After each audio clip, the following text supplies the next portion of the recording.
Subscribe करंतु SSP Odia channel को और बेल आइकन को मध्य क्लिक करंतु जहाँ फल प्रत्येक वीडियो सर्वप्रथमे पाई परिवे। Hi friends, SSP Odia channel को आपन को स्वागत।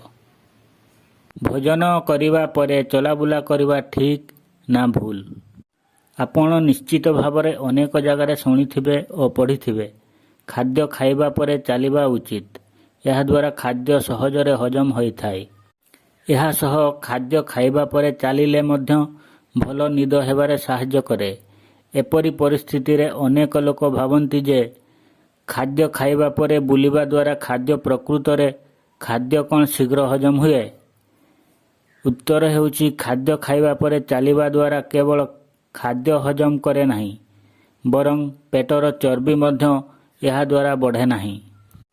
आपण खाई सारिबा परे जदि सक्रिय होई किछि काम करिवे तेबे आपणक शरीर पोषक तत्व ग्रहण करे। खाद्य हजम करिवार एक गुरुत्वपूर्ण अंश क्षुद्र अंतनळी रे होइथाय। अनुसंधानरू जणा पड़िछि खाइबा परे चलिबा द्वारा पेटरू और क्षुद्र अंतनळी को खाद्य शीघ्र चलप्रचल होइथाय। यह द्वारा पेट फुलिबा, गैस हेबा, अम्ल परी साधारण समस्या हेबार संभावना बहुत कम थाए। गवेषणा अनुसार खाइबा परे 30 मिनिट चलिबा द्वारा आपनक हजम प्रक्रिया को उन्नत करिथाय, जेउ कारणरू कोष्ठकाठिन्य हेबार संभावना बहुत कम थाए। खाइबा परे चलिबा केवल आपनक हजम प्रक्रिया रे उन्नति आनिब नाही, बरं यह आपनकु दैनिक फिटनेस पई सहाय्य करिवो।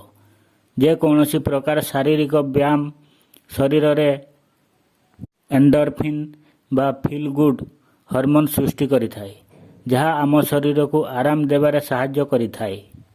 खाइबा परे आपण किछि समय चलाबुला करिबा निहाती आवश्यक।